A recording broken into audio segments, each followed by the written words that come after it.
All right, hi, welcome. We're so glad you all could join us today. This session is part of a larger series that's offering mental health and suicide prevention information, support, and resources in response to the global pandemic. I'm Kelsey Schmitz, and I work for the University of Washington at the SMART Center, the School Mental Health Assessment Research and Training Center.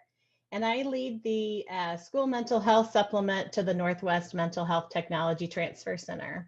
Our center is located in Seattle, Washington.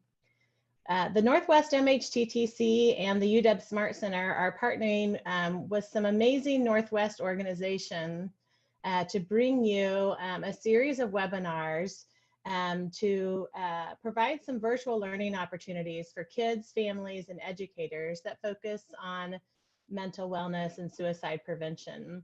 So those partners include the Forefront Suicide Prevention Center, Association of Washington School Principals, Dr. Jim and Liz Mazza, who created the DBT in Schools curriculum, Northwest Positive Behavioral Interventions and Supports, Sound Supports, and Well Educator, LLC. Today's session is the second of a series of 3 webinars for school leaders. Next slide.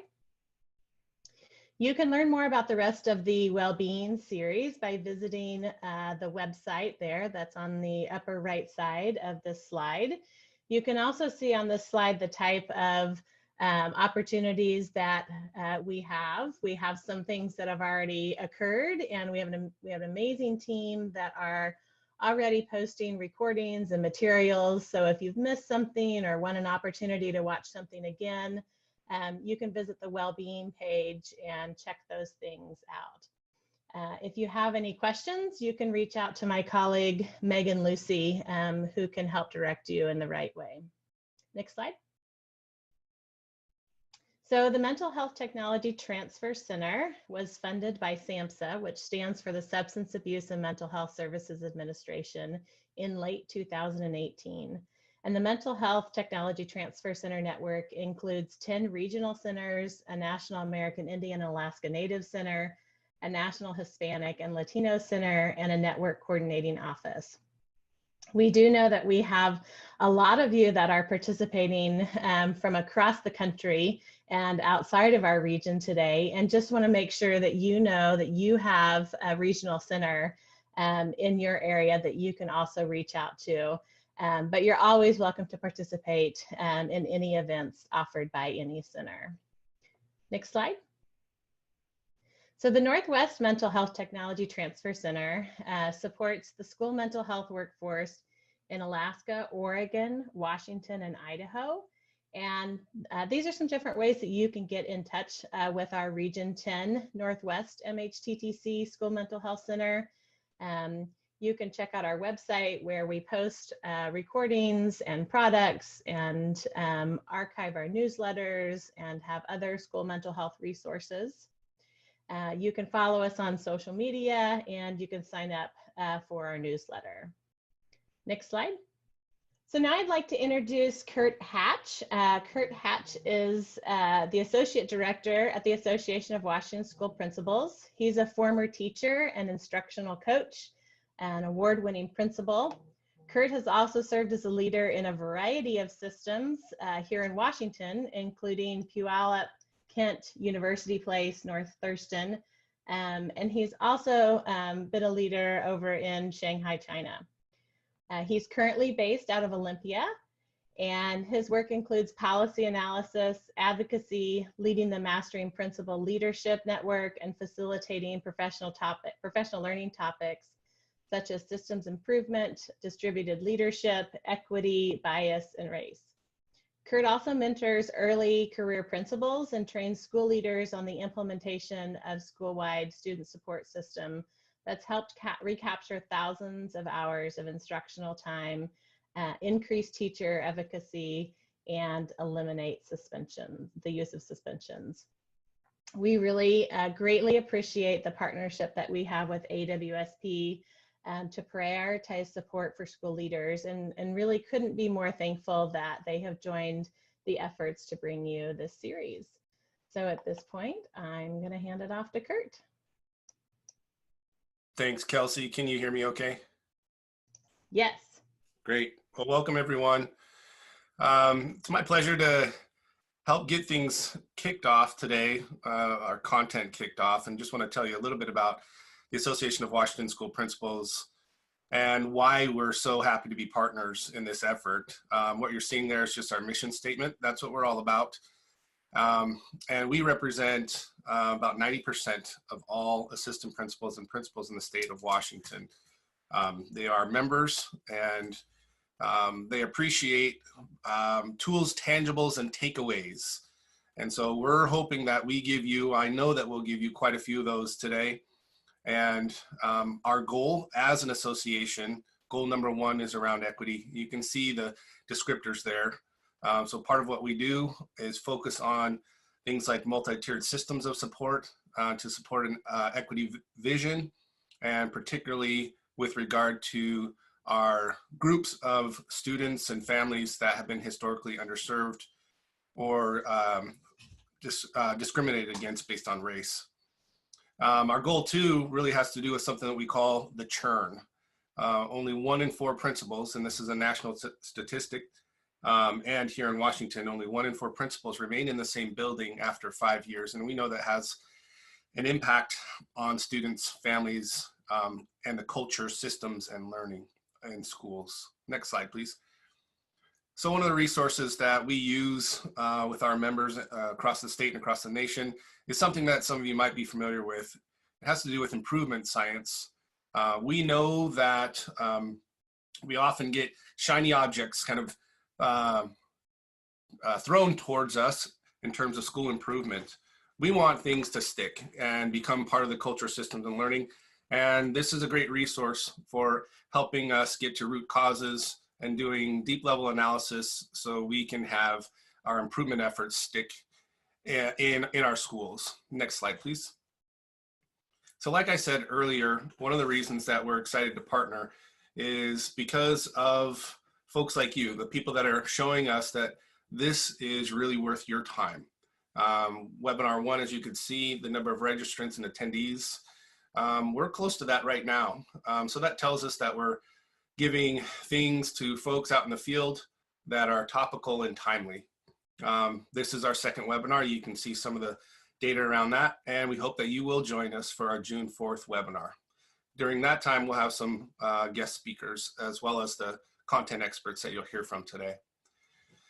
So again, the power of the collaboration. What you'll hear today are folks that have deep knowledge in the areas that are highlighted in that first line.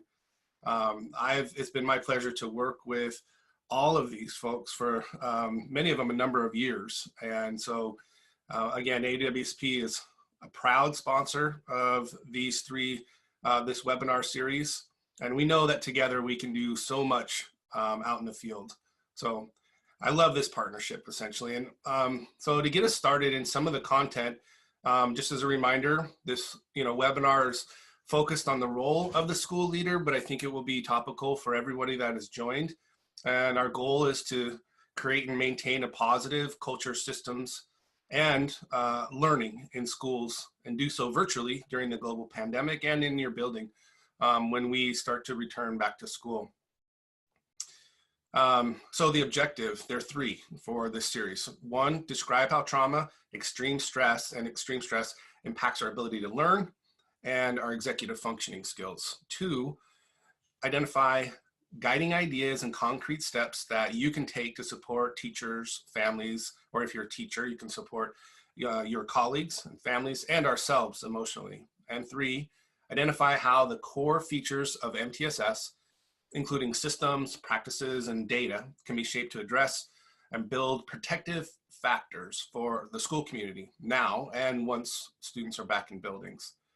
So we know that the challenges faced by school leaders and all educators are many. And leadership is a very nuanced job with endless details, particularly during this time. And many of you have probably been serving meals or supporting childcare and trying to determine how to do distance learning, all while envisioning the possibilities of how school might look in the future.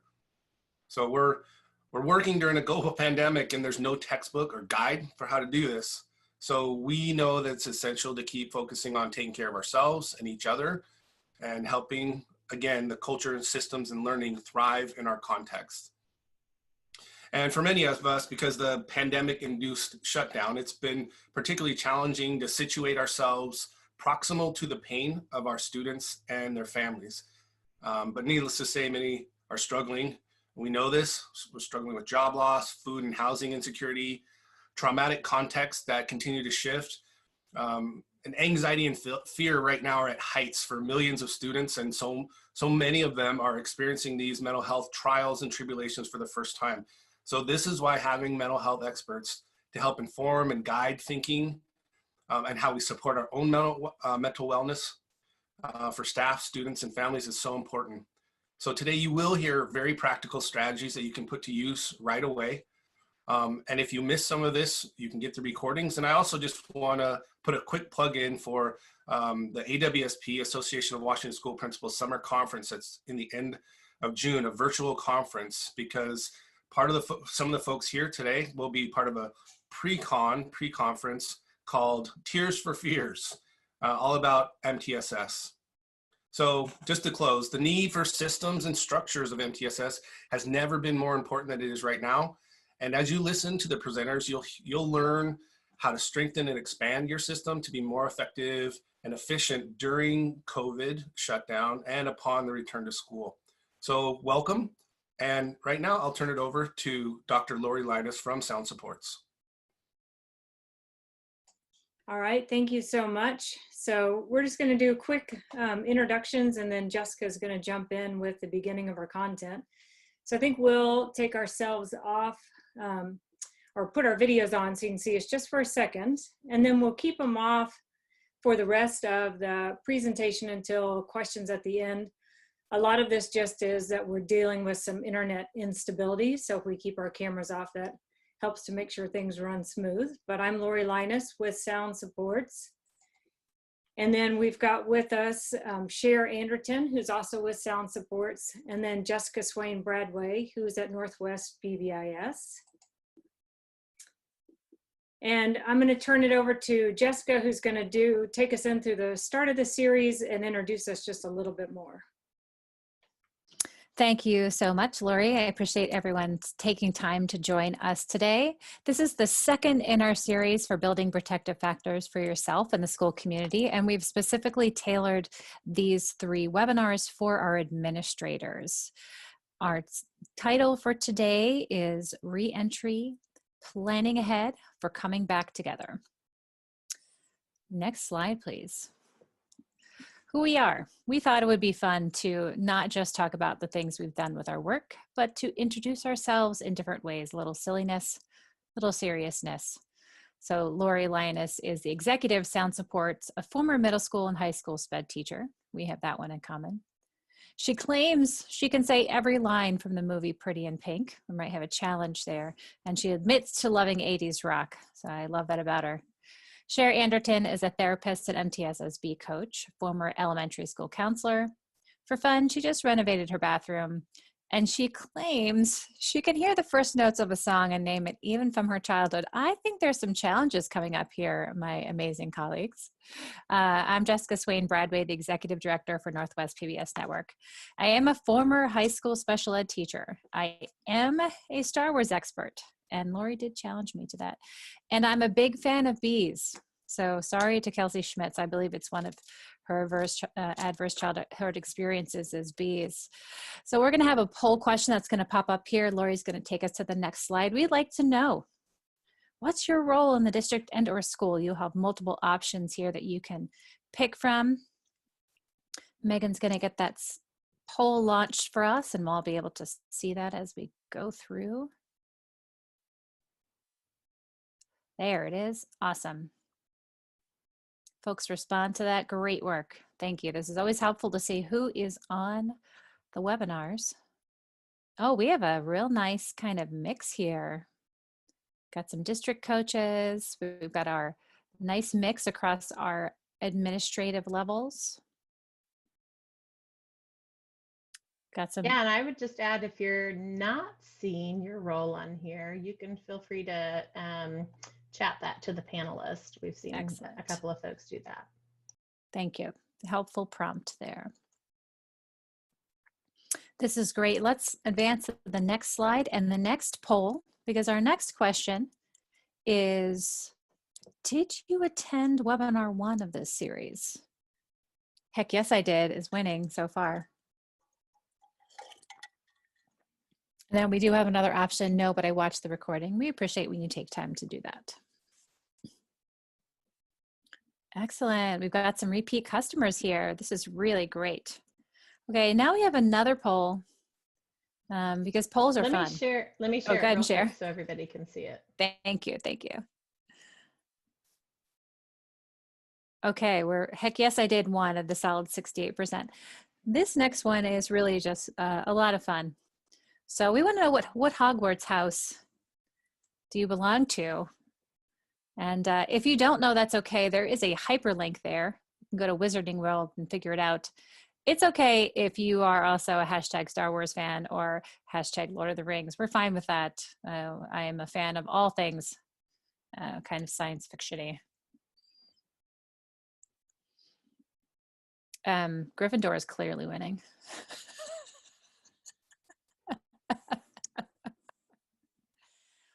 Oh, excellent. Look, and then almost as many people said, I don't know, but tell me how to figure this out. Kelsey will make sure those are posted. And this is just a reminder, one of the things that we're gonna point out today is that we can systematize moments of joy, moments of connection, and we probably are in more of a need of that now than ever. So you will absolutely see these types of silly bits throughout the presentation today. So Kelsey's going to post that and Lori will advance us. So let's talk a little bit about our multi-tiered, I got to get these slides off my screen so I can see, our multi-tiered framework. So just as a reminder for those of you who are new to joining us around new to the multi-tiered framework or PBIS or RTI is like our computer's operating system. That's MTSS. Everything gets pushed through the operating system. And if things aren't running smoothly, then if our operating system is not up to speed, then we can't run the programs we want to run. So thanks, Catherine Bradshaw, an excellent researcher who brought that to our attention. And Lori's going to take us to our next slide.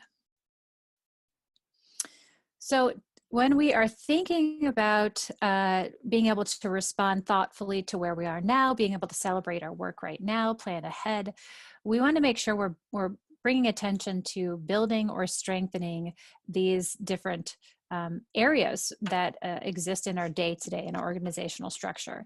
So we are specifically focused on trauma responsiveness. And this is more than trauma informed, it's actually response. We are hyper-focused on our social emotional skills and emotional safety. I appreciate that terminology. Our school connectedness, our predictability and consistency. When we have our systems in place, it gives us a level of flexibility. And really, as we were pulling this PowerPoint together, we agreed that one of the things we make sure we do is point out throughout this PowerPoint is how our systems support ourselves as adults and shape our behavior so we can support kids. So we have systems that support all of us. And really, when you're thinking about creating a foundation, a transition plan, you're thinking about how you continue to support folks through this year, looking at the strength of your systems is always going to be a winner. And we do that first by thinking about what's a current state or present level of performance, if you will, for our systems. So Lori's going to advance us. Next slide. So we're going to talk about assessment, and really we have to know where we're going and be able to tell when we've gotten there. So let's do a quick poll. We're going to bring up poll number 4.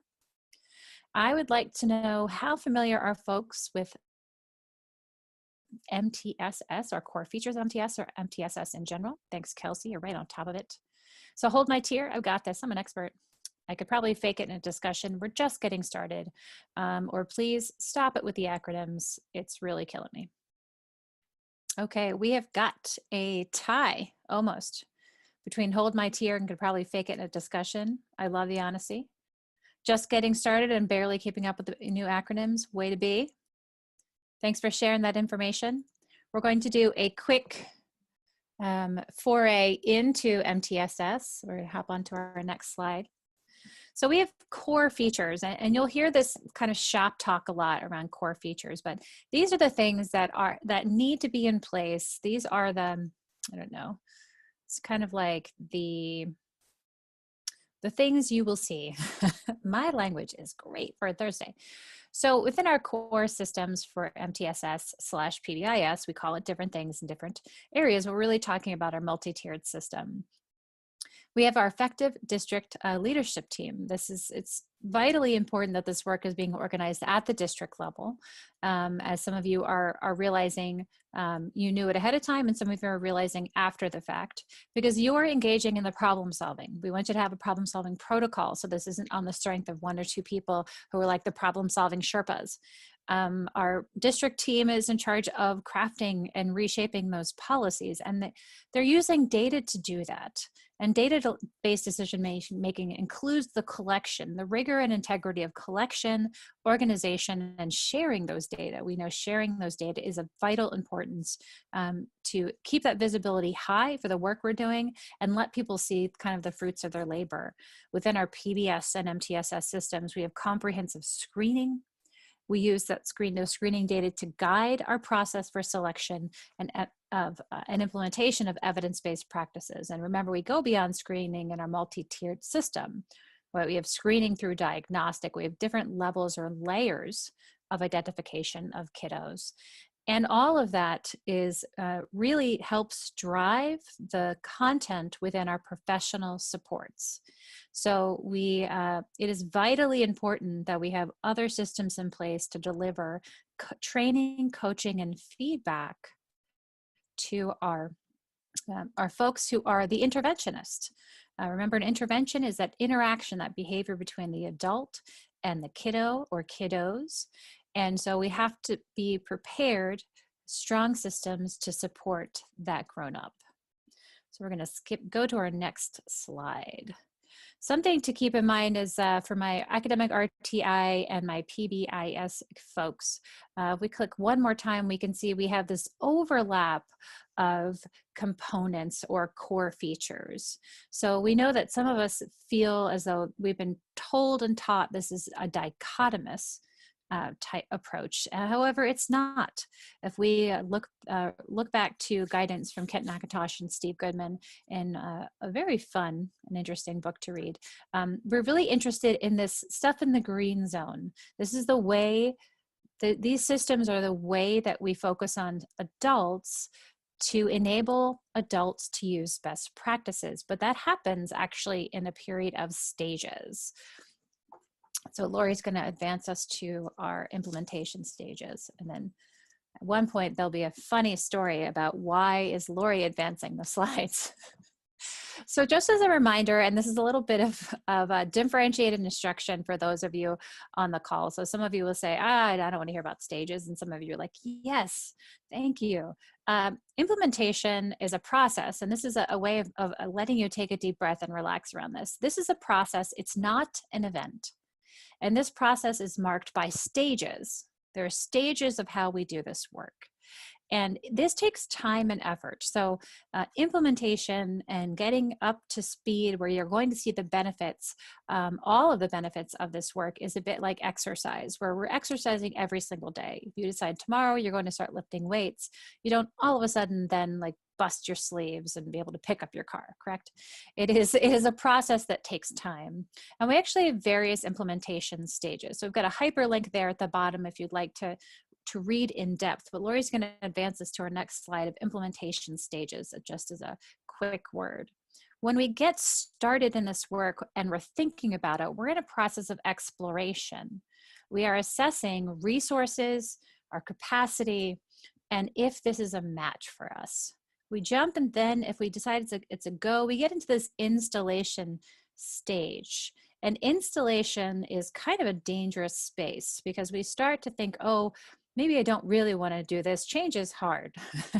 And we often see in the field that this stage can start getting a little stagnant.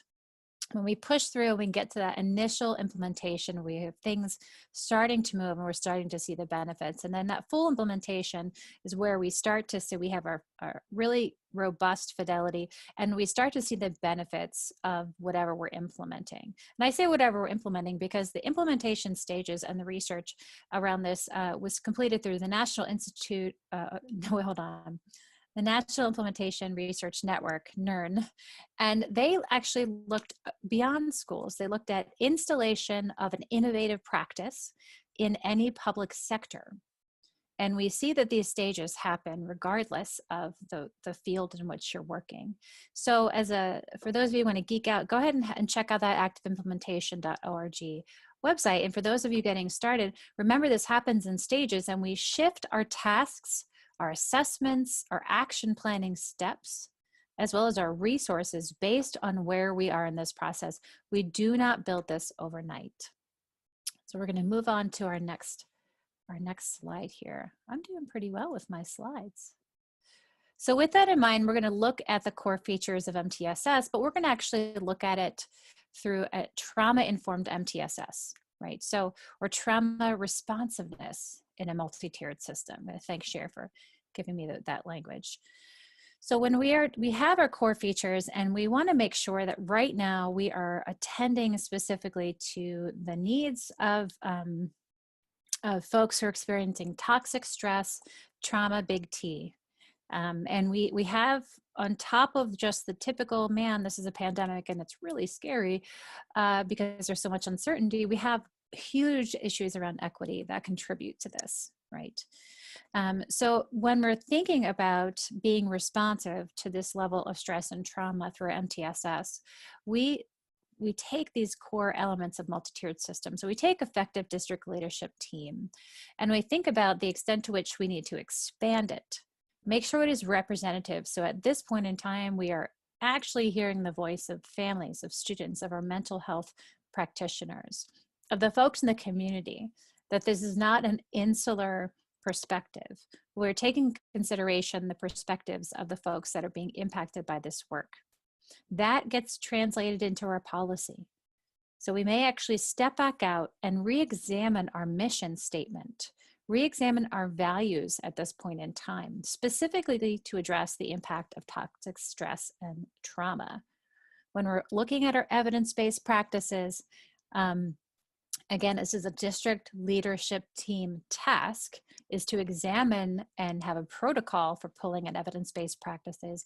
Our attention shifts to auditing our current practices that promote mental health and mental well-being, and that mitigate trauma and respond to stress. And we're also concerned about the integration and alignment of additional practices. So what is currently going on? What currently do we have? Do we have an alignment here? And this is something I just have to point out, that shaming and isolation are not evidence-based practices. Failing a kid because they fail to show up on Zoom meetings, that's not an evidence-based practice. I get to say that because I don't work in any of your districts, so then I can be the mean person. But it's not just about implementing evidence-based practices, but a lot of our trauma responsiveness is also pulling out practices that erode relationship, erode trust, erode belonging, or promote shaming and isolation as a systematic response to behavior. And of course, all of these things funnel into this professional development that we provide to our staff, our administrators, everyone interacting with our kiddos and families and each other, that promote mental health, mitigate trauma, etc.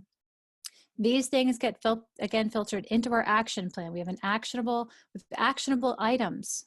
It's very, very important. And we evaluate this for fidelity and impact. We're going to talk a little bit about evaluation at the end, but this is just as a word there. So what needs to shift on our next slide? Do we really need to rethink that mission statement right now? Is that something, and this is, go ahead and take a few notes, think about this, and then my next slide is actually going to give you a moment to reflect, but go ahead and take some notes. You can also comment to the panelists if that will help you typing in there. But we're going to use our fidelity and outcome measures. We're going to assess where we are to think about, do we need to rethink our mission statement, to discuss an action around this? Do we need to expand our district leadership team? What does professional development and coaching look like right now? And this is not, we're not adding 50,000 things to your teachers or to your plate. We're saying, how do we support our teachers? How's professional development right now supporting what's going on right now? And how does that shift when we're thinking about trauma responsiveness? Lori and Cher have some great examples around that. My job's the systems piece. How do we evaluate this? And remember, our changes are based on our stages of implementation. Hashtag, we can't do it all at once, right? We cannot do it all at once. And when we're trying to do it all at once, that's when we burn out, we leave our jobs, we have less energy and patience for joy. We use our research-based assessments to help us prioritize, and we also use the input and support of technical assistance providers in your region who are invested in building capacity. So we're going to advance to our next slide, and this is where I want you to take a deep breath. You're going to see this slide a lot because this is kind of our mantra. We want you to assess where you're at, prioritize, what do you have the capacity to do? That translates into an action plan that we all know, we can find, we write in, we update. From that action plan launches us into doing, and then we assess again. I'm going to stop talking and I'm going to pass off to my trusty colleague, Lori.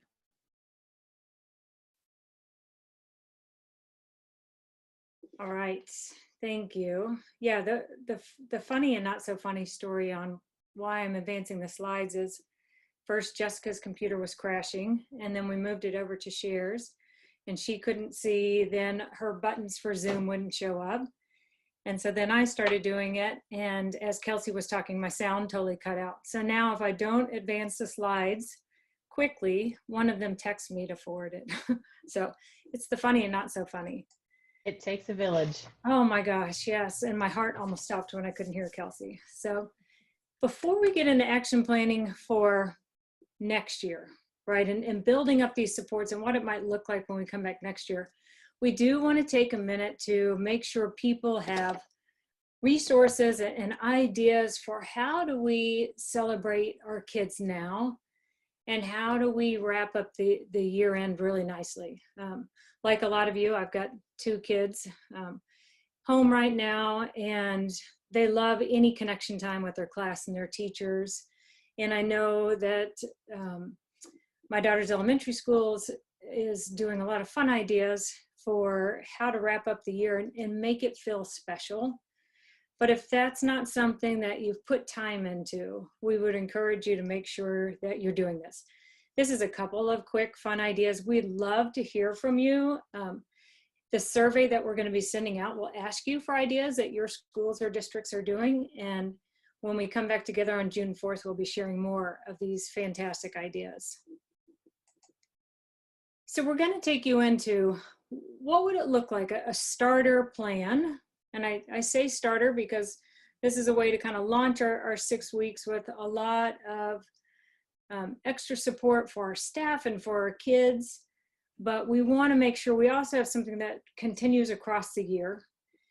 When I start to show you these examples that we're going to walk through, these are examples we see when a school has all of these practices fully built out. And I want to just caution you on that because I don't want you to see this and think that's too much and we can't do it.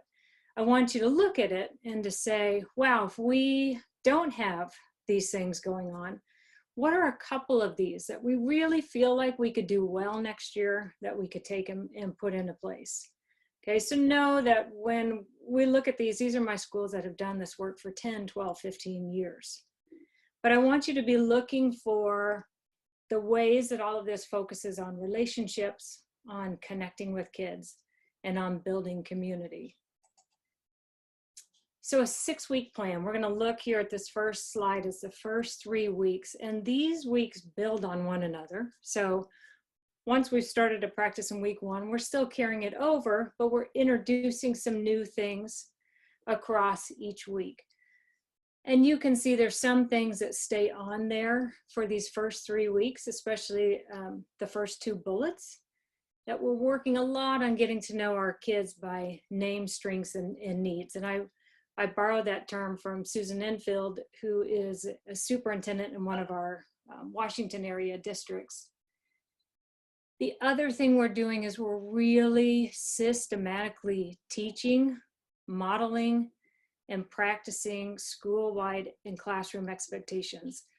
We're not reading expectations from a sheet and hoping kids remember them. We're taking them out. If we're learning about the hallways, we're physically walking the hallways, we're practicing the activities. So this is really key, that you have these things going on.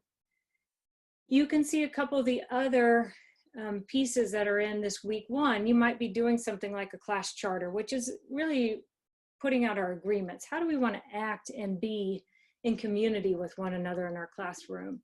You may be doing community circles for restorative practices.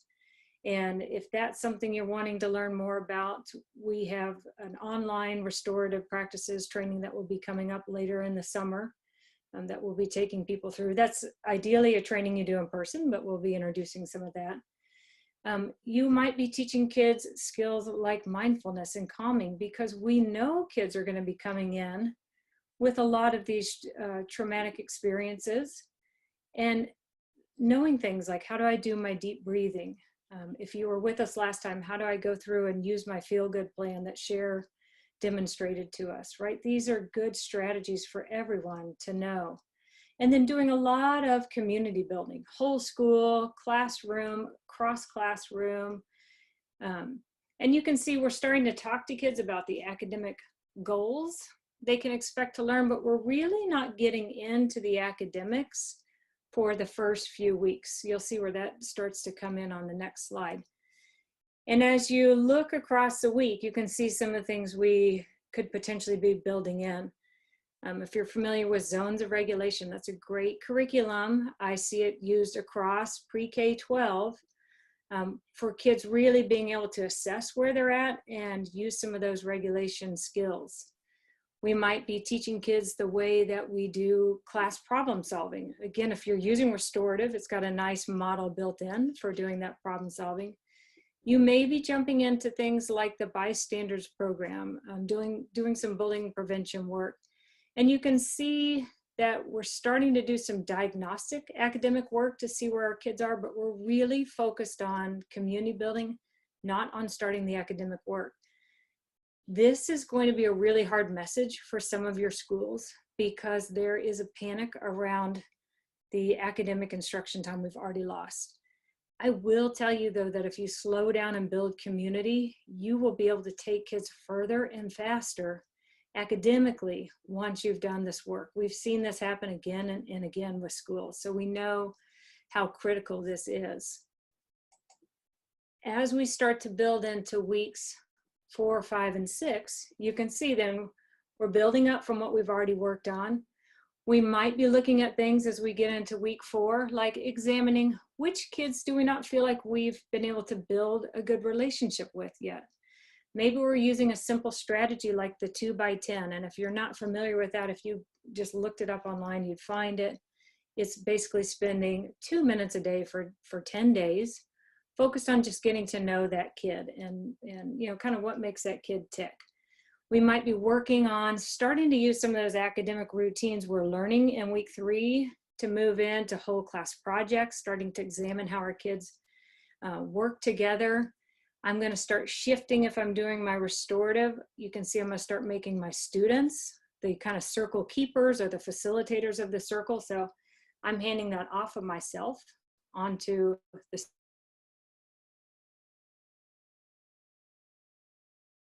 students, pieces of that academic content, right? Slowly, and integrate it throughout that SEL. So we've started to introduce our social emotional learning. We may be doing something like character trait of the week, and we're going to start to really do an integrated time. I want to stress, and I think Cher mentioned this last time, that the SEL time is not a break time for our teachers. when we're doing social emotional learning, hopefully the teachers are engaged in teaching it with kids. And if not, they're actively in the classroom learning it with the students. We want them to really be modeling and integrating these skills. And you can see we're also starting to do a couple of things as we move into weeks 5 and 6, where we might be surveying our students, our families, our larger communities on how do they feel like we've done rolling out this school climate and our school climate efforts. We may be starting our universal screening. That's pretty typical about 6 weeks into school, that we're going to be doing some universal screening, helping teachers to look at, are there students in need of a tier 2 or potentially tier 3 level intervention? So we're starting to try to do some of that early catch. If you want information on screeners, I'm happy to share some of that. You can email me or contact me through Megan. What I want you to think about as you looked at that 6-week plan, and we can send that plan out to you. It's on our SoundSupportsK12.com website. It's one of the top things under our resources list is that plan. Can you see the integration of trauma-informed practices, social emotional learning, school connectedness, how we're building in predictability and consistency for kids? And can you see how systems need to be built or refined for these? Remember, the systems were what allow the adults to carry out the work for the students.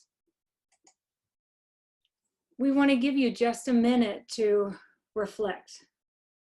As you looked at that list, what things were popping out to you, and which systems do you already know that you need to build out or refine around these?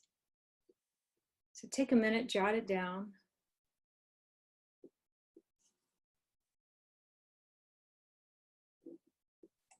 All right, so now we're going to jump in and we're going to start talking about some of these pieces a little bit more, and then giving you resources. So if this is a place you need to focus, we're going to give you some resources that will help you do that. So I'm going to turn it over. I think, Jessica, you're starting off with this and then handing off to Cher. Yes, I am. Thank you, Lori. You can advance us to our next slide. So my team here realized how I am such an externalizer. They agreed, probably secretly, to allow me to have more slides to talk through, but I appreciate that. So as a reminder, these are the components Cher introduced last week in a very clear way. Our components of trauma responsiveness is that we are creating the safe, predictable, and positive environment, right? We are setting kiddos and adults up for success. It's predictable, safe, and positive. We are creating explicit opportunities to teach and provide feedback and support this development of self-regulation. We're explicit about that work. We're not hoping it's something that people, kind of pick up. And it's an environment that's very dense with positive relationships. And this is what all of us need. This is not just for our kiddos. If you're thinking right now about the work you've been doing with your colleagues, and what is one of the things that's been helpful and a source of strength for you, many of you would say relationships. So this is back to just another reminder is that we're working very hard right now, living in kind of almost a Groundhog Day of now. At the same time, we're trying to plan for the unknown. What will happen when it's time for school to begin again? I appreciated Lori's reminder for celebrating this time now, celebrating this year, because we're kind of stuck in this kind of cognitive emotional dissonance between the repeating of now and trying to plan ahead for something that's unpredictable. So when we're thinking about the stressors of that, offsetting some of that by celebrating the now, focusing on the positive, focusing on the relationships, we're dosing that up, right? We're going to dose that up. That's our multi-tiered concept, is that we can not only create this foundation of positivity, but we can increase and layer predictability, layer positive experiences, layer more relationships. We can do more of that. So I wanted to take us into a little bit of don't know if it's exactly a controversial issue, but it's a fun thing to talk about, is that I'd like to talk about grading, this idea of grading in a trauma responsive mode, which of course is inextricably linked to equity. So you may have seen this quote online. I actually lifted it from Kurt Hatch wrote a really great blog post for us that's hyperlinked on our next slide. But we realize a lot of us went into this situation of the pandemic realizing this existed and it's been exacerbated.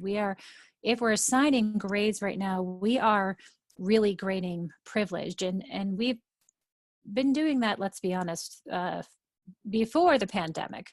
And right now it is so obvious that we're grading more so on access to technology, security, ableism, housing. We are grading privilege. And so if we're going to tackle this topic, we're going to advance to the next slide. We've got a hyperlink in here of this really great blog post by Kurt Hatch. If we're going to tackle the idea of grading, and we're going to actually walk the walk and talk the talk and be responsive to trauma and stress, even through our grading decisions, then we've got to have some kind of hard conversations here. If we are fine with the status quo and we are fine with the way things had been, then we get to keep doing that. If you're on this webinar today and other webinars saying we have to do better, we can do better, then I'm going to invite you to go down this rabbit hole a little bit with me. I've got some talking points and I'm going to invite my other panelists to jump in and help shape the conversation as well. But if we think about our district team and the decision for grading during the pandemic, okay? In order to address this decision, we're actually going to have to get beyond our district team, the current makeup that we have. And we have some great examples. OSPI had some really fabulous conversations early in April, inviting focus groups and inviting input from different groups that represented mental health, family, students, the range of districts, the range of decision makers. So instead of maintaining that kind of singular status quo, this is how we make the decisions, they look to the big picture of who benefits and who is impacted. And are those equitable? Are those harmful? Right? They asked those questions. This is where they kind of stepped back out and looked at some data, right? So we had this data for decision making. If you haven't seen Chris Reichdahl talk through the decision around grading, it's posted on the OSPI YouTube channel. I think it's worth your time. He pulled up data. He looked at the current distribution of grades in Washington prior to the school building shutdown. And in there could look at how many kiddos would be impacted if we decided it's either an A or an F. It's either everything or nothing. Or we're going to give an incomplete. What does that look like? The evidence-based practices, we leaned on those, not just Chris, but others making this decision, leaning on evidence-based practices. And remember I said before, not really tongue-in-cheek, but a little snarky because I'm a bit of a brat, is that there's no shaming or isolation practices or harming practices that are evidence-based for long-term robust behavior change, right? And we know, given the fact that we are grading privilege and access, that if we are giving Fs, if we're giving incompletes to kiddos, we are harming them, right? And it's based on something over which they have no control. All of this leads to our professional development and feedback. So we have all this kind of background work that we're doing as a district before we hand off and provide professional development to our administrators and our principals. So I'll give you a non-example. So we want our administrators to have professional development around what does our grading look like? And the other part of that is, what does it look like when we come back to school if we've received that F or that incomplete? What does it look like? How do we know, how are we going to support those families and those kiddos, right? support them emotionally, support them to get the work done. We don't want emails coming out. Here's not an example from a principal that reminds families, if you don't show up, you get an incomplete. And then when family asks, and then what? Or what's the metric for incomplete? Or how do you help us when we get back? The principal says, I don't know. That's not supportive. So we have all of these different things that we are going to keep in mind as we expand our work to encompass trauma responsiveness, and to actually be looking through that filter, and not inadvertently, actually, because they're linked. We're actually also addressing these very large issues around equity and access. And the last I looked, I haven't seen anyone's mission statement that said we will only harm kids if they really deserve it, or we will only harm kids that we don't like, right? Our mission statements or our policies reflect a commitment to all children. So we actually have the opportunity at this time to reshape some of our work, or a lot of our work, to be much more attuned to the equity needs, the disproportionality, as well as our mental health needs. I'm going to give folks a moment to think about that. We're going to skip over to the next slide, and I'm going to see if any of our other co-hosts have additional thoughts or questions. If you have questions, if that little maybe diatribe, I don't know, if that prompted any thoughts or questions, please do put them in the question pod. And before we move on to talking about some really great resources for trauma responsiveness, I'm going to invite you to look back and think about this process of assessing, prioritizing, action planning, actually doing it. A lot of us, we just jump right to the do, but I'm going to slow you down, and then assessing the impact of that. And then I believe, I'm hoping, Cher will take us on through our resources here and social emotional learning. Absolutely. Thank you, Jessica. Thank Hello, you. everyone. I'm actually going to spend a little bit of time on the last slide talking about assessment of trauma-informed practices. So we can assess where we are in becoming trauma-informed by mapping out the 3 components that Jessica referred to earlier, and by plugging in what you already have in place that falls under those components. Do you have reset or calm down stations in place at elementary, or wellness rooms at the secondary level? Do you allow students to have appropriate fidgets? Do you practice zones of regulation or other SEL curriculum? These all support building skills for self-regulation. Consider these components are not just for kids. The staff need this nervous system support as well. And I'll speak to that a little bit more later in this section. Do you implement MTSS so that you can create a safe, predictable, and positive environment? Do you have restorative practices in place to build positive relationships and support skill building with students who have misguided behavior? What other practices do you have in place to build relationships with students and with colleagues? Next, you can create an action plan, including professional development on the topic. Work with your PBIS, race and equity, and building leadership teams to map out training for staff on trauma, toxic stress, and how to navigate challenging behavior that can result from those experiences, so the teams can integrate their practices. Utilize these teams' resources, like their time and expertise, to review policies and practices, and the environment for small changes that can be made at the same time the teams are also focusing on big changes, such as the race and equity work. PD can be broken up into shorter PDs that focus on building the self-awareness and skills for the adults, and then how to transfer those skills and knowledge to the school community. Culturally responsive teaching is trauma-informed.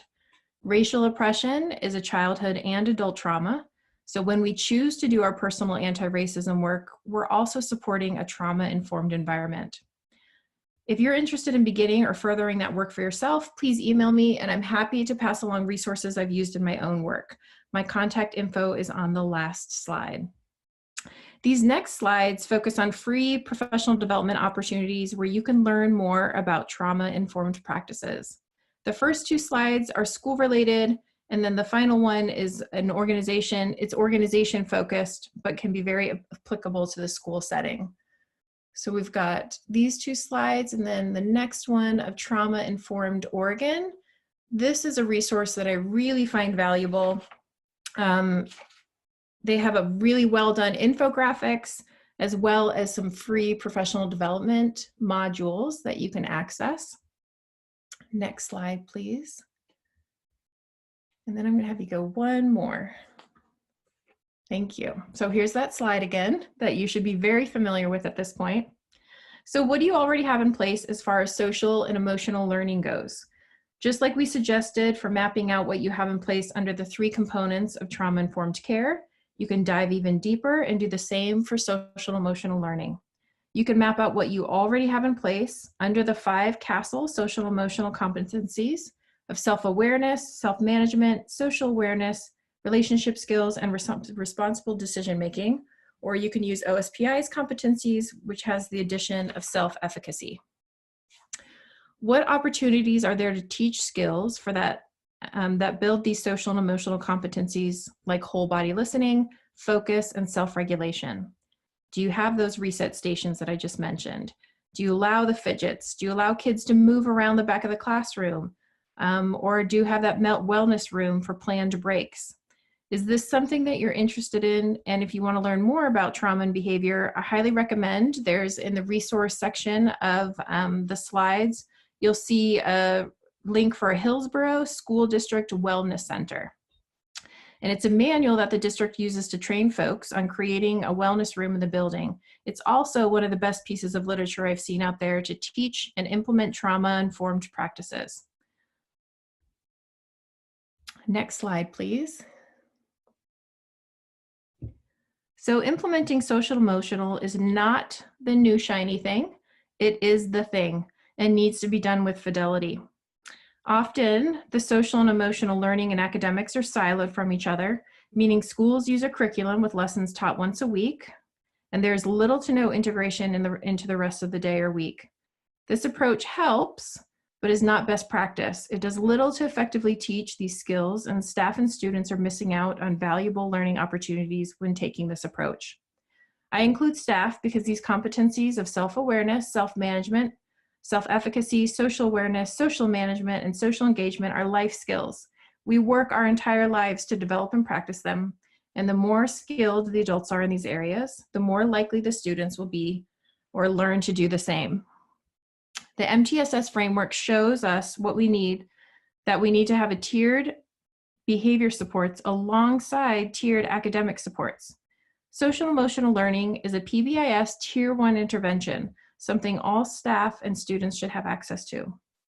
For example, feel-good plans, which I mentioned in the last webinar, are a step in the process to navigate emotions in a healthy way. Every social and emotional curriculum has a lesson or several lessons on self-regulation, and the feel-good plan is a way to take that information and explicitly and intentionally teach this foundational skill. Social and emotional learning can happen in just a few minutes per day throughout the day. It can be modeled and taught proactively and reactively, meaning you're going to proactively teach the concept to students, allow them time to create home and school feel-good plans, for example, and then you, meaning kids and adults, take brain and body breaks throughout the day. Feel-good plans give choice to students. And what is often negatively impacted by stress and trauma is a sense of empowerment that comes from having appropriate choices. An adult or child who feels powerless is unable to instruct and learn, so building in opportunities for choice and voice builds resilience. Once you've taught the concept and proactively practice it, then you'll have the strategy handy for reactive times when challenging behavior crops up. You can encourage all students, not just pointing to the one or few students with misguided behavior, to use their feel-good plans. This can help the students who are meeting expectations soothe their nervous systems when others' behavior doesn't feel so good. We don't want to talk at kids and say, use your feel-good plan in either a regulated or even dysregulated way. We want to encourage choice and critical thinking and self-awareness so we can ask questions like, what do you want to pick from your feel-good plan? So the how to teach social emotional learning throughout the day is to simply be intentional in your planning and in your handling of opportunities that present themselves. meaning you can proactively plan in teaching opportunities and reactively see all of the many opportunities to use restorative practices and teach social emotional learning throughout the day. Proactively, you can role play issues with kids might encounter at recess or lunchtime or doing group work. This includes at the secondary level, which they can get awkward and silly with it, but it's still really fun. You can teach the skills kids need to be unafraid to make mistakes or ask a question, such as helpful self-talk, raising a hand to ask a question, or connect with you during SAS time. Don't worry about taking time away from academic material. You will be focusing on creating psychological safety for kids so they are more likely to overcome their academic challenges. Name the skills you're working on so kids understand the intent and they experience the positive impact of that time. The adults create the context for kids, and it's our obligation in this field to create both physical and psychological safety so students can demonstrate their assets and strengths. The same concept applies to us adults. As colleagues, we need to create psychological safety for each other so we can work through conflict and mistakes, take risks, and stretch what we believe is possible for us and our students. Integrating social emotional learning into everything you do simply begins with asking yourself an empowering question. How can I teach these competencies? As opposed to the statement we often make that keeps us stuck and in our comfort zones, which is I can't because ... So remember, it's possible, it's necessary for learning and growth, and the question to ask yourself is, how can I in any real life situation? If you'd like to dive deeper into this, there's a link in this slide to our colleague Carol Froge's institute. It's in our summer institute. It's her class on integrating social and emotional learning competencies in academics. Next slide, please. So we know that kids learn by observation, repetition, and imitation. So it behooves us as adults to consistently grow our confidence in our own social and emotional skills by increasing our competence through skill building, meaning they are watching you more than they are often listening to you. This is not the do as I say, not as I do generation, which is how I was raised, because we know so much more about behavior and learning now. One of the opportunities for adult social and emotional professional development here that's listed on the screen or on the slide was created by me and Dr. Angela Brooks, and you can find out more information at anchoredsel.com. Also, don't forget about caregivers, especially now that they are juggling so many roles. There are lots of online parent education opportunities and parent support. One of the great resources there is through Positive Discipline, which has a local entities in each of our states. So we can't also expect more of our students regarding their success than we're willing to give ourselves as far as effort and commitment to learning. And we model a growth mindset when we acknowledge the need for continual improvement. As adults, we can constantly be learning and growing, which helps us guide students and positively impact students in the school community, as well as increase our own emotional and physical health. This job is wildly rewarding and meaningful. At the same time, it's extremely difficult. We can make it easier on ourselves by taking care of ourselves, by intentionally focusing on building our own resilience.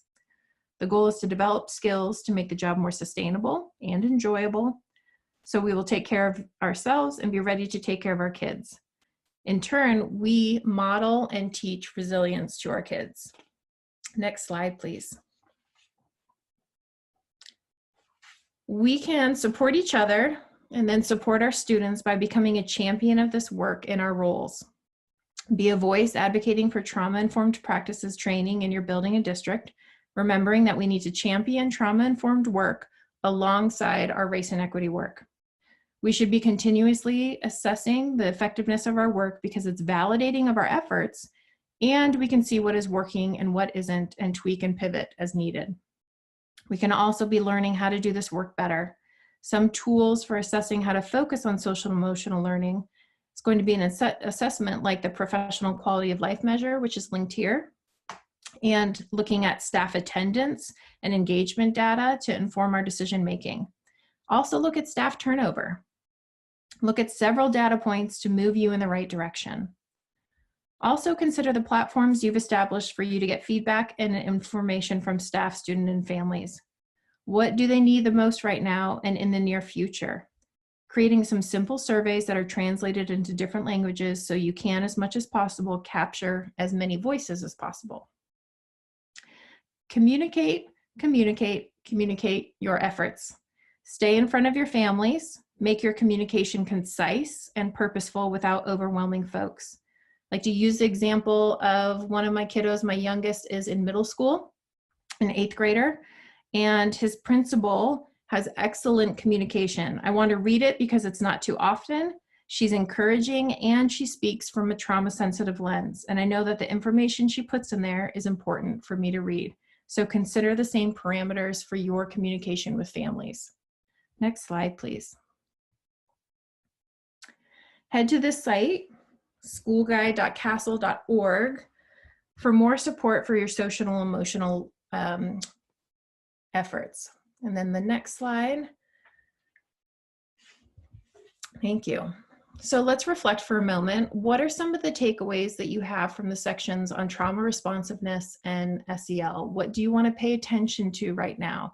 Consider small, teeny tiny shifts. We don't want to bite off big chunks of work at this time because our nervous systems can't handle it as well. So consider teeny tiny shifts that you can make and how you're thinking, feeling, saying, and doing about this work. What are the things that you can use to assess and prioritize this work? And I'm going to go back to Jessica to close us out today. Or is it Lori next? It's me. Yep. Lori. Jumping back in. Okay.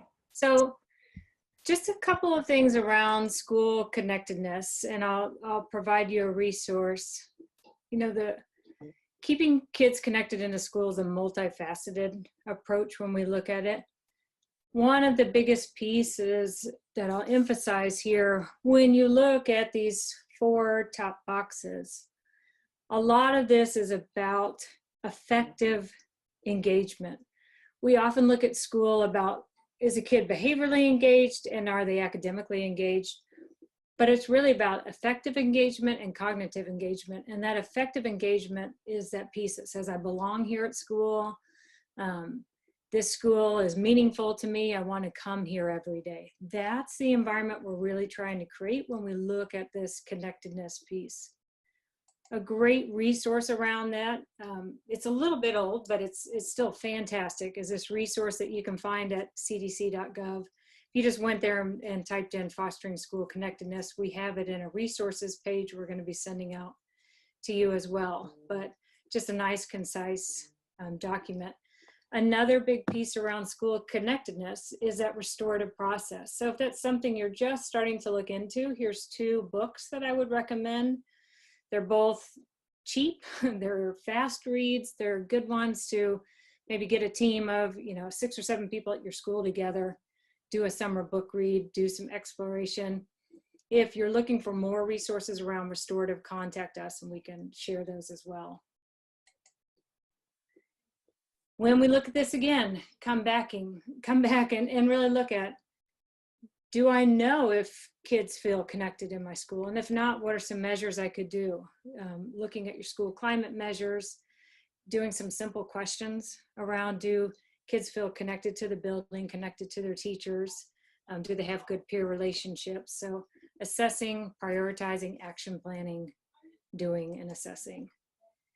And then increasing your structure and predictability. This so much to me is that PBIS part about predictable, consistent, positive, safe. We're really trying to get those 4 big goals across the day.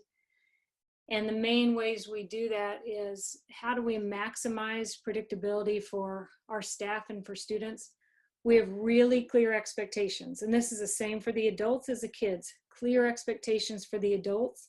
What does it look like for them to be successful in our building and whatever their role is?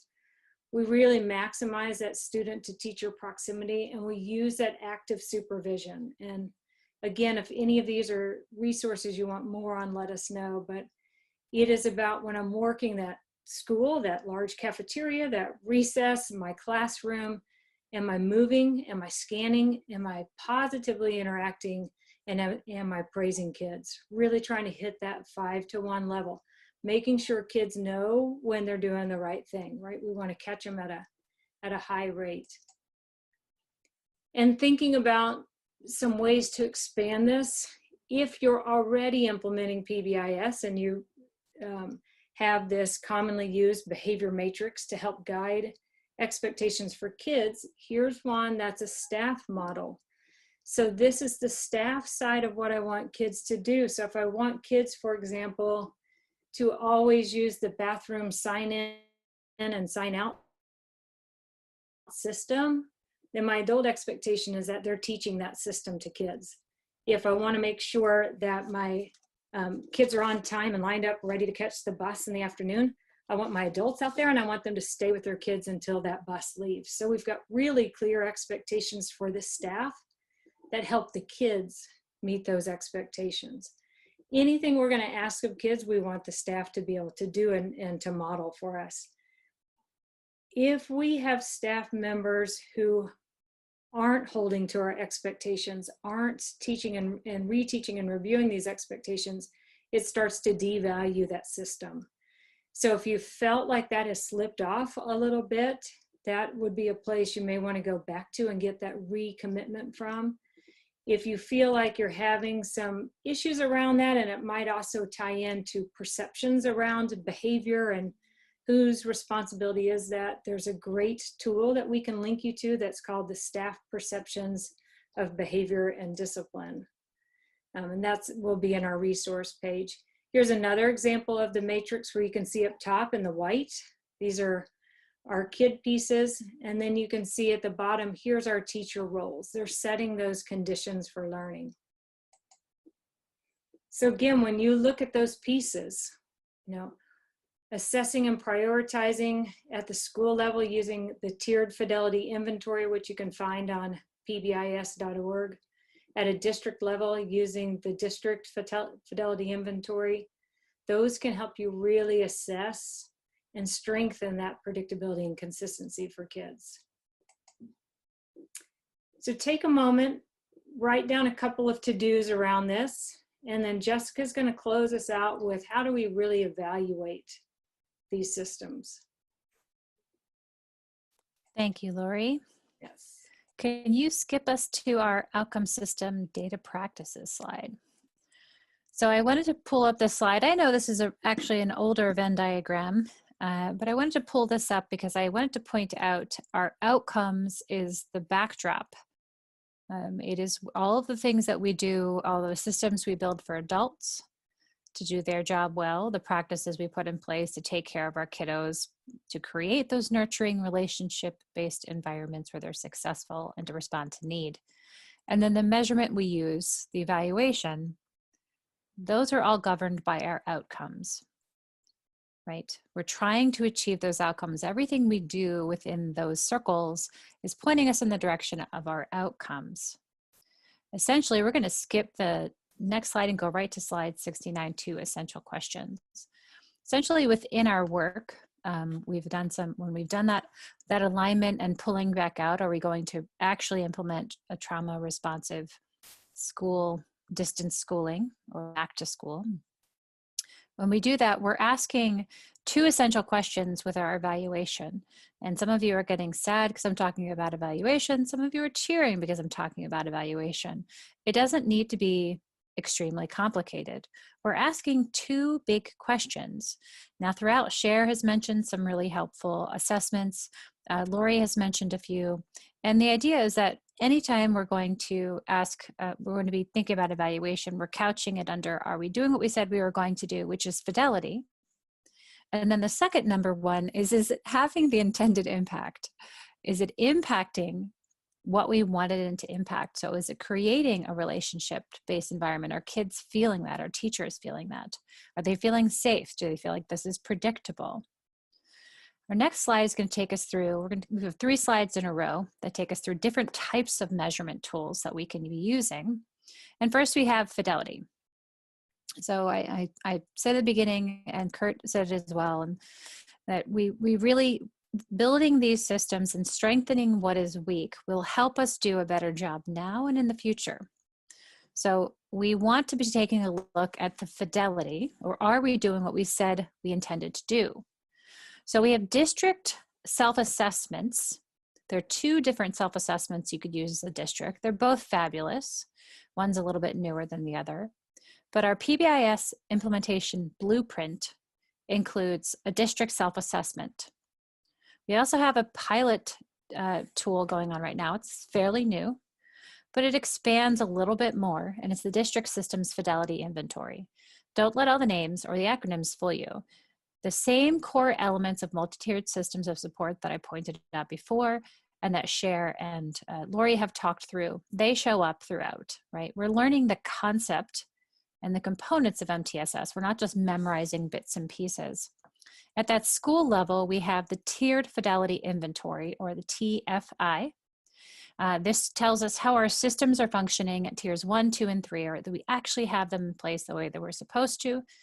And last, but of course, the reason we do all of this intricate planning and organization is that we can look into those classrooms, we can use classroom observation tools to assess the dosage and accuracy of those practices that are creating a foundation for having a trauma responsive approach, and are allowing us to layer up and dose up and build for our kiddos. So we have 3 different levels, if you will, of assessment for fidelity.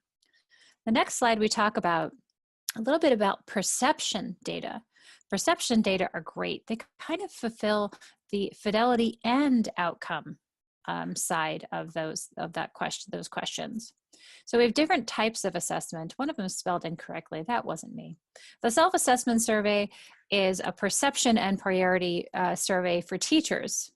To what extent do they perceive certain things are in place in the school environment? And then also, is it a priority of theirs to see that implemented stronger, to have more attention to it?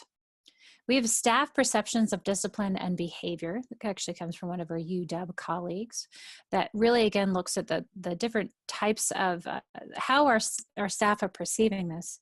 And it's kind of a bit around perception is interesting. It gives us a lot of insight to some of our systems. We have a personal assessment of SEL competencies for staff. We also have a professional quality of life measure. Cher had pointed this out. And then again, this classroom observation tools, we can use these as a self-assessment or as an observation that is done, kind of a formative observation that's done by our administrators or our colleagues or our coach in a school. Our last set of tools is our outcome data. And there are so many types of outcome data. Remember I said that we wanted it to be aligned with the outcomes we're really hyper-focused on right now, right? We're actually using the tools that help us say, are we making a difference for these things right now, having the intended outcome? So professional quality of life measure can give us, we can look at changes in that. We can look at changes in teachers' use of those classroom practices, right? Skill acquisition, the acquisition of skills by teacher is an outcome we're interested in. We can look at our school climate data. We have surveys for kiddos and surveys for teachers and surveys for families that can give us the outside perception, and we can look at those things changing over time as an outcome. And then of course we have gobs and gobs of student data. Gobs is an official research term. We have absentee data, which we keep on a regular basis. We can have our log-on data for Zoom and distance learning. I believe it's hailing at my house right now, if you can hear that. We can also look at something like nurses' visits for once we're back in brick and mortar, time out of class logs, feelings of belonging. We can have activities around those things. A morning meeting check-in scale, on a scale of 1 to 3, how are kiddos feeling today? 1 is stinky, 3 is great. And of course, we have many, many different iterations of academic data. We don't have to look at all things at once. We can really focus on a handful of things that still give us a view of the whole child, the whole student in front of us. but there's no law that says we have to measure every single thing all the time and spend all of our time creating Excel spreadsheets. Next slide is our steps we can take now. And we just have a few slides here left with some poll questions and some resources. But just to remind you that to share and Lori have been reminding you to identify what you already have in place. What are some tools you already have in place or things you can assess without being too much of a heavy lift? And for those of you just learning or not quite familiar with all the ins and outs yet, we have a resource, we have a PDF that is hyperlinked that you can click on it. And also you can email us and ask your questions. But when we think about our assessment tools, can we rely on those data? We look at our fidelity and outcome data, are we actually sure they're being collected and reported with integrity? And how are they being used? Are we just assessing and admiring? In our action plans, I want you to identify what you can work on right now, using as much data as you have available to guide your work.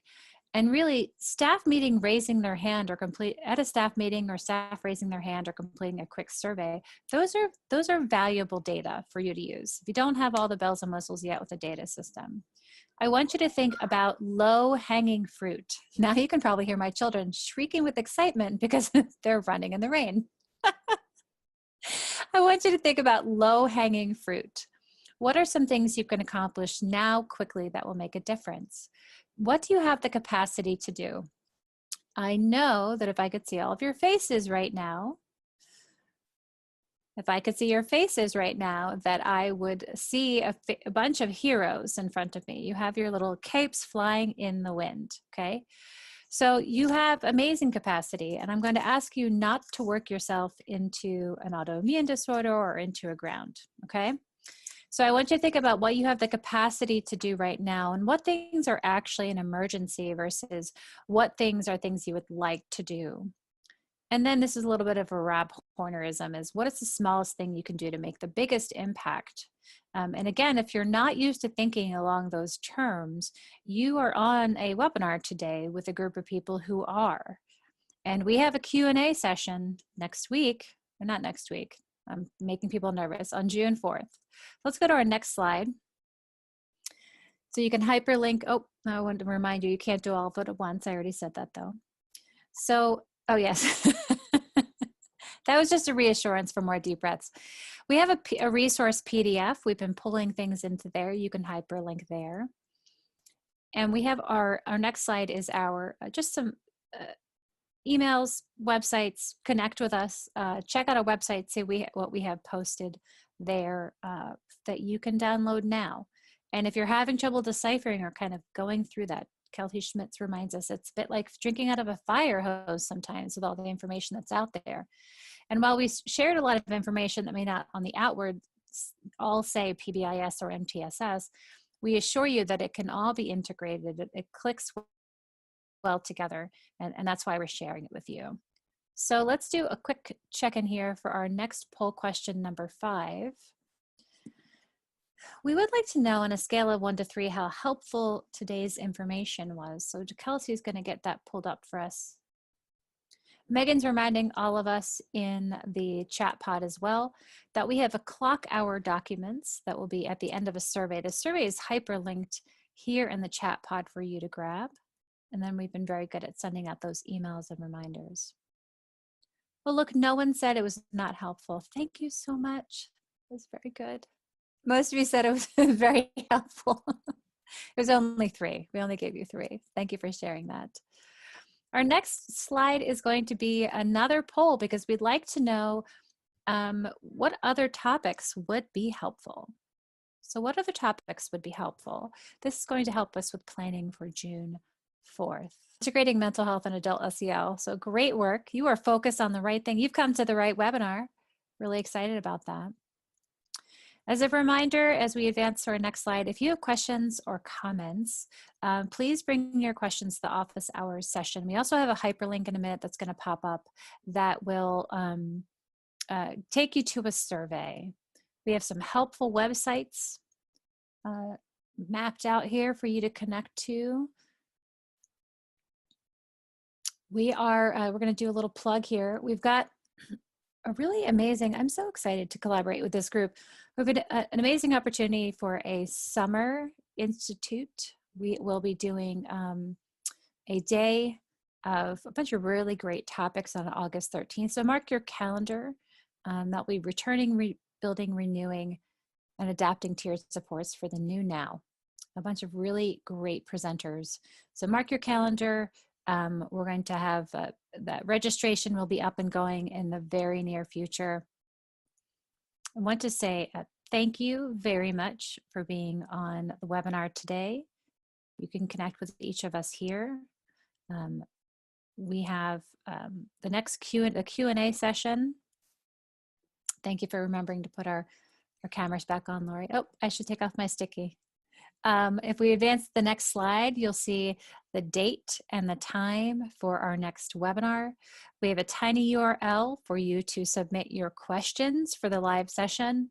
You're welcome to ask in person. However, it will help us a lot if you do that in advance. There's our registration link. And if you have questions about that, please, of course, feel free to email Megan Lucy, who is extremely organized. We are very grateful for her. Another reminders about events that the MHTTC, or Northwest MHTTC, is offering. We advance to that next slide, we'll see. We have, there we are. We got a bunch of stuff going on. Those very, very formal language. There are so many things going on. I kind of can't keep up on all of it, which makes me really appreciative that it's being recorded. So we have a well-being series. You can click on the tiny URL and learn more about this. Here are some of the upcoming events and the events that are being recorded. A really well-rounded group of topics and some really phenomenal presenters. Thanks to all the partners involved in this on behalf of AWSP. We're glad that folks are finding this valuable and hope to see you on part 3 of the series. And just a few takeaways that I remember, connections to being very intentional with our implementation plan. So we have fidelity, consistency, predictability. Cher talked about the need and importance for racial literacy and being embedded in this work, and just the power and importance of being intentional around building relationships and connectedness, specifically around how we establish and sustain and maintain positive relationships with students. So with that, Kelsey, I'll turn it back over to you for the Q&A. Oops, I'm on mute. Okay, one of the questions, Kurt and others, feel free to chime in.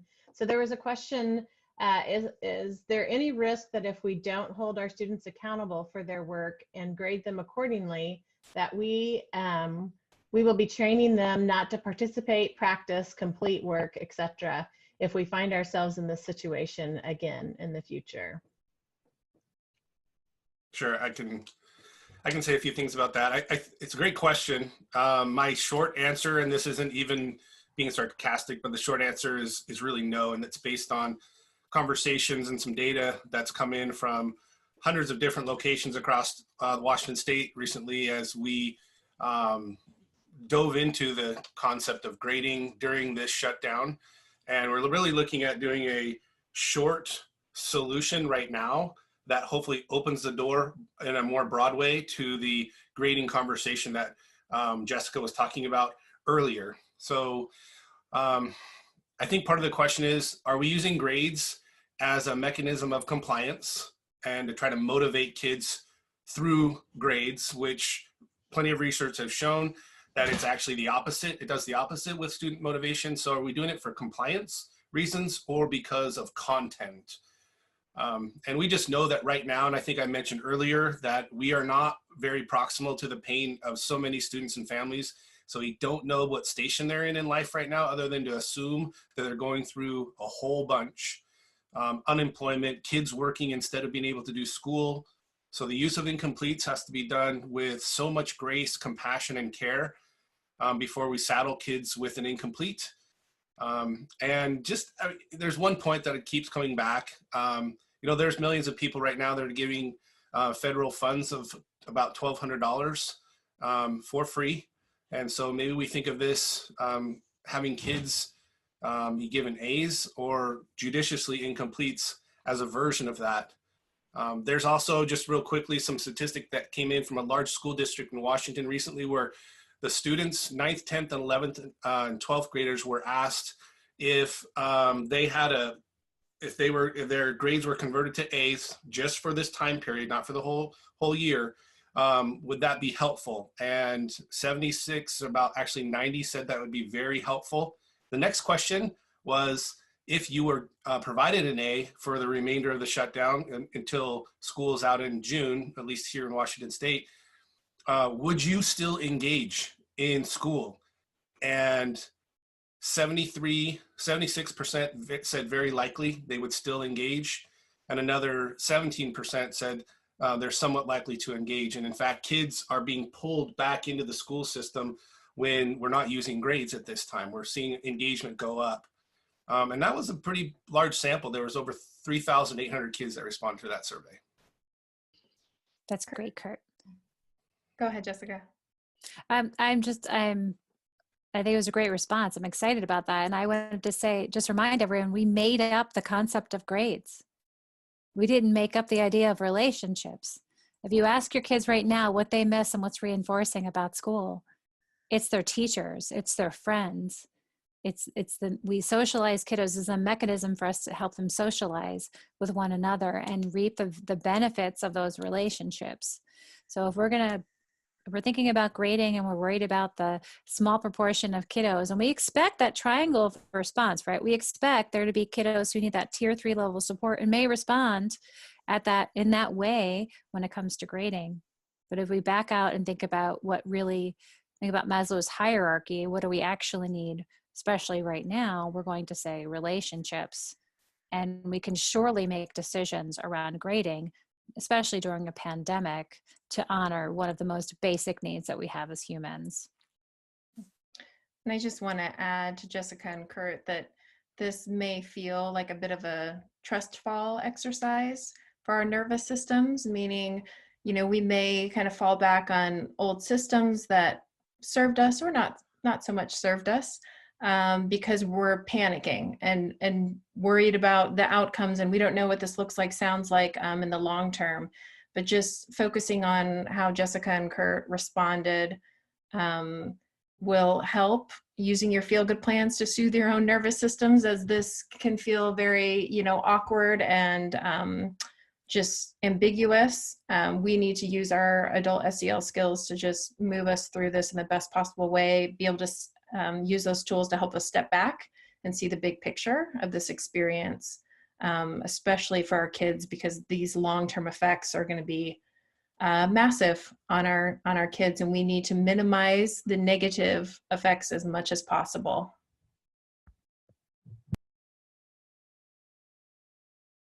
All right, fantastic. Just on behalf of all of us at the Smart Center and the participants today, I just want to extend a huge thanks to our experts for taking the time to present this great content, to provide amazing resources that you can take away and use today, and just being, great professional leaders in this work, and encourage you all to reach out to them if you need additional support or training or technical assistance. We're all just here to help, and we invite you to reach out to all of us, and hope to see you back with us for the Q&A session. So with that, I'm going to wrap us up, and hope everybody has a great afternoon. Thanks, everyone.